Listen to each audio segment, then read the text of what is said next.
कोरेगाव तालुक्यातील बहुचर्चित एकंबे जिल्हा परिषद गटासाठी 6 उमेदवारांनी अर्ज दाखल केले आहेत। एकंबे गणासाठी 3 उमेदवार व साब गणासाठी 7 उमेदवार असे गट व गणासाठीच्या 3 जागेसाठी एकूण 16 उमेदवारांनी अर्ज दाखल केले आहेत। कोरेगाव येथील उपविभागीय अधिकारी उपविभाग कार्यालयात कोरेगाव तालुक्यातील जिल्हा परिषद गट व गणासाठी इच्छुक असलेल्या उमेदवारांचे नामनिर्देशन पत्र दाखल करून घेतले जात होते। एकंबे जिल्हा परिषद गटासाठी एकसाळ येथील शारदा तानाजी माने यांनी वंचित बहुजन आघाडीच्या माध्यमातून उमेदवारी अर्ज दाखल केला आहे।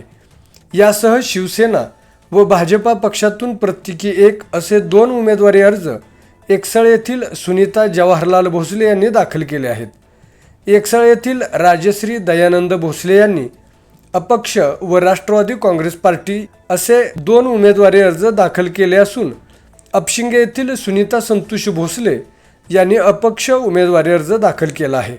पंचायत समिती एकंबे गणासाठी एकंबे येथील केतन अर्जुन चव्हाण यांनी राष्ट्रवादी पक्षातून, शिरंबे येथील नितीन नामदेव भोसले यांनी शिवसेना व एकसाळ येथील संतोष सुरेश भोसले यांनी अपक्ष अर्ज दाखल केला आहे।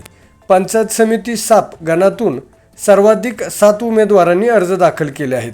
जायगाव येथील महेश ज्ञानदेव कदम यांनी राष्ट्रवादी पक्षातून, साप येथील किरण तुकाराम जाधव यांनी राष्ट्रवादी पक्षातून, साप येथील भगवान जनार्दन कदम यांनी शिवसेनेतून, साप येथील तुषार हरिभाऊ जाधव यांनी राष्ट्रवादी काँग्रेस पक्षातून, अपशिंगे येथील दत्तात्रय बाळकृष्ण भोसले यांनी अपक्ष, अजिंक्य ज्ञानदेव कदम यांनी राष्ट्रवादी काँग्रेस पक्षातून व विठ्ठल पोपट ताटे यांनी अपक्ष अर्ज दाखल केले आहेत।